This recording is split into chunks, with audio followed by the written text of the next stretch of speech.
Good morning dear traders. Thank you for joining me today. നമുക്ക് market അനാലിസിലേക്ക് കടക്കാം. നമ്മൾ ഇന്നലെ പറഞ്ഞിട്ടുണ്ടായിരുന്നു യൂറോ യൂഎസ്ഡിയിൽ ബുള്ളിഷ് ആണെന്നുള്ള കാര്യം. ഓക്കെ, ഇതിപ്പോൾ ഡെയിലി ടൈം ഫ്രെയിം ആണ്, നോക്കിക്കഴിഞ്ഞാൽ കാണാം. വൺ ഡേ ടൈം ഫ്രെയിം ആണിത്. ഇപ്പോൾ വൺ ഡേ ടൈം ഫ്രെയിം ക്യാൻഡലിൽ നോക്കുമ്പോൾ ഇന്നലെ ക്ലിയർ ബൈയിങ് തന്നെയാണ് നടന്നേക്കുന്നത്. ഓക്കെ, നമുക്കൊന്ന് ഒരു 1 ഹവർ ടൈമിലേക്ക് ഒന്ന് ഷിഫ്റ്റ് ചെയ്ത് നോക്കാം. ഓക്കെ, 1 ഹവർ ടൈമിൽ നോക്കുമ്പോൾ ഇന്നലെ ഏഷ്യൻ സെഷന് ശേഷം കണ്ടിന്യൂസ്ലി നല്ല ബൈയിങ് ആണ് നടന്നേക്കുന്നത്. ഇന്നലെ ലണ്ടൻ സെഷനിൽ ബൈയിങ് ആയിരുന്നു, ന്യൂയോർക്ക് സെഷനിലാണ് ഒന്ന് ബൈയിങ് നടന്നിട്ട് വീണ്ടും ഒന്ന് ഡൗൺ ആയിരിക്കുന്നത്. അപ്പോൾ ഓവറോൾ ഇന്നലെ ഒരു ബുള്ളിഷ് ഡേ തന്നെയായിരുന്നു. അപ്പോൾ നമ്മുടെ യൂറോ യൂഎസ്ഡിയിൽ നമ്മൾ സ്റ്റിൽ ഇപ്പോഴും ബുള്ളിഷ് തന്നെയാണ്. നെഗറ്റീവ് ആവാനുള്ള ഒരു റീസൺ 1 മിനിറ്റ് ഒന്ന് ചെക്ക് ചെയ്ത് നോക്കട്ടെ. നെഗറ്റീവ് ആവാൻ ഇപ്പോൾ കറന്റ് പ്രത്യേകിച്ച് റീസൺ ഒന്നും കാണുന്നില്ല. അടുത്തതായിട്ട് നമ്മൾ ഇനി സെല്ലിങ് ആന്റിസിപ്പേറ്റ് ചെയ്യുന്നത് ഈ ഒരു ബൈസെൽ ലിക്വിഡിറ്റി എന്നാണ്. എന്തായാലും ഈ ഒരു ബൈസെൽ ലിക്വിഡിറ്റി വരുന്ന മണിക്കൂറുകളിലോ വരുന്ന ദിവസങ്ങളോ തന്നെ എടുക്കും നമുക്ക് കാണാമായിരിക്കും. അപ്പോൾ ഞാൻ പേഴ്സണലി യൂറോയിൽ ഇന്നത്തെ ദിവസം പക്ക ബുള്ളിഷ് തന്നെയായിരിക്കും. ബുള്ളിഷ് രീതിയിലുള്ള ഏതെങ്കിലും ഒരു ഡിസ്കൗണ്ട് ഏരിയയിലേക്ക് മാർക്കറ്റ് വന്നു കഴിഞ്ഞാൽ ഞാൻ അവിടെ നിന്ന് പൈസ നോക്കും. ഇവിടം വരെ ടാർഗറ്റ് ചെയ്യാൻ പറ്റുന്ന രീതിയിലായിരിക്കും പൈസകളെല്ലാം ഹോൾഡ് ചെയ്യാൻ ഞാൻ പ്ലാൻ ചെയ്യുന്നത്.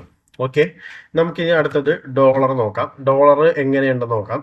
നമ്മൾ ഡോളറിൽ ബേറിഷ് ആയിരുന്നു. നമ്മൾ കഴിഞ്ഞ ആഴ്ച മുതൽ ബേറിഷ് ആയിരുന്നു.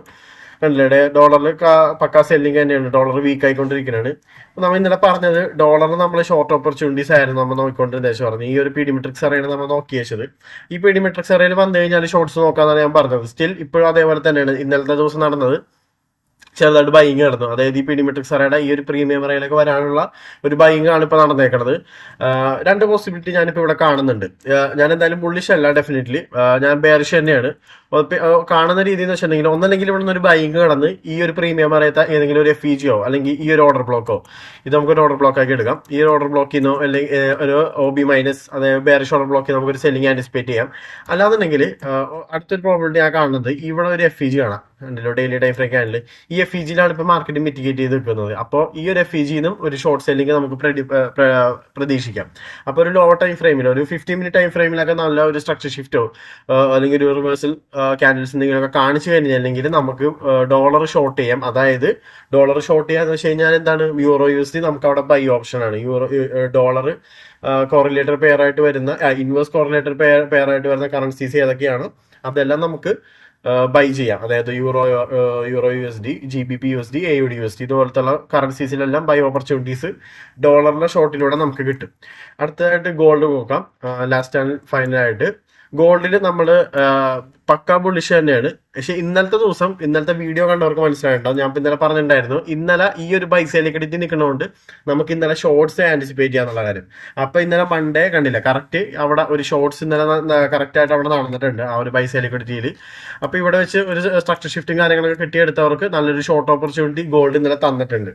മനസ്സിലായില്ലേ? അപ്പോൾ ഗോൾഡ് ഇപ്പോഴും സ്റ്റിൽ ബുള്ളിഷ് തന്നെയാണ്. ഇനിയിപ്പോൾ കറന്റ് ഉള്ള വ്യൂ എന്ന് വെച്ചിട്ടുണ്ടെങ്കിൽ ഈ ഒരു പീഡിമെട്രിക്സ് അറേ തന്നെയാണ്, ഇന്നലെ പറഞ്ഞ സെയിം പീഡിമെട്രിക്സ് അറേ. അപ്പോൾ ഇപ്പോഴത്തെ പ്രൈസ് ആക്ഷൻ വെച്ച് പറയുമ്പോൾ ഈ ഒരു പീഡിമെട്രിക്സ് അറയുടെ ഈ ഒരു ഡിസ്കൗണ്ട് അറയിലേക്കുള്ള ഒരു ജേർണി ആയിട്ട് തന്നെയാണ് ഞാൻ കാണുന്നത്. ഓക്കെ, നമുക്കൊന്ന് വീക്ക്ലി ടൈം ഫ്രെയിമിൽ നോക്കാം. ഓക്കെ, വീക്ക്ലി ടൈം ഫ്രെയിമിൽ നോക്കുമ്പോൾ ഇതൊരു ഓർഡർ ബ്ലോക്ക് ആണ്. അപ്പോൾ എൻ്റെ പേഴ്സണൽ വ്യൂ എന്ന് വെച്ചിട്ടുണ്ടെങ്കിൽ ഈ ഒരു ഇവിടെ നിന്ന് ഇപ്പോൾ സെല്ലിംഗ് നടന്നിട്ടുണ്ട്. ഈ ഒരു സെല്ലിംഗ് കണ്ടിന്യൂ ചെയ്യാനുള്ള ഒരു പ്രോബിലിറ്റി ഉണ്ട്. ഇത് കണ്ടിന്യൂ ചെയ്ത് കഴിഞ്ഞാൽ ഈ ഒരു ഡിസ്കൗണ്ട് റേയിൽ എത്തിക്കഴിഞ്ഞ് ഈ ഒരു ഓർഡർ ബ്ലോക്കിൽ എത്തിക്കഴിഞ്ഞാലായിരിക്കും ഏറ്റവും നല്ല ബൈസ് നമുക്കിനി ആന്റിസിപ്പേറ്റ് ചെയ്യാൻ പറ്റുന്നത്. ഗോൾഡിന്റെ കാര്യമാണ് ഞാൻ പറയുന്നത്. അങ്ങനെ ബൈസ് എടുത്തു കഴിഞ്ഞിട്ടുണ്ടെങ്കിൽ നമുക്ക് within few days or weeks നമുക്ക് ഈ ഒരു ഹൈ ടേക്ക് ഔട്ട് ചെയ്ത് ഗോൾഡ് പുതിയ ഹൈസ് മേക്ക് ചെയ്യുന്നത് നമുക്ക് കാണാൻ പറ്റും. ഓൾ ടൈം ഹൈസ് ഇനി എന്തായാലും ഗോൾഡ് മേക്ക് ചെയ്യുന്നതായിരിക്കും. അപ്പോൾ അതിനനുസരിച്ചായിരിക്കും ഞാൻ ട്രേഡുകൾ പ്ലാൻ ചെയ്യുന്നത്. ഓക്കെ, നമുക്ക് ഇന്ന് ന്യൂസ് നോക്കാം. ഇന്നത്തെ ന്യൂസ് USDയുടെ ഫെഡ് ഷെയർ പവർ ടെസ്റ്റിഫൈസ് മാത്രമേ ഉള്ളൂ. അപ്പൊ അതിന്റെ ഹിസ്റ്റോറിക്കൽ ഡാറ്റ പഠിച്ചപ്പോൾ എനിക്ക് മനസ്സിലായ ഒരു കാര്യം, ഇത് അത്രക്കും വലിയ ഇമ്പാക്ട് ഉണ്ടാക്കുന്ന ഒരു ന്യൂസ് ആയിട്ട് എനിക്ക് തോന്നുന്നില്ല. ഫെഡ് പവറിലെ വേറെ ന്യൂസുകളൊക്കെ ഉണ്ട്, അതൊക്കെയാണ് ഇമ്പാക്ട്ഫുൾ ആയിട്ടുള്ളത്. ഇത് അത്രയും ഇമ്പാക്ട്ഫുൾ അല്ല. എന്താ പറയാ, ഒരു 15 and 30 മിനിറ്റ് എബൌട്ട് ടൈം ഫ്രെയിമിൽ ട്രേഡ് ചെയ്യണവർ പേടിക്കൊന്നും വേണ്ട. ലോവർ ടൈം ഫ്രെയിമിൽ ട്രേഡ് ചെയ്യണവർ മാത്രമേ പേടിച്ചാൽ മതി.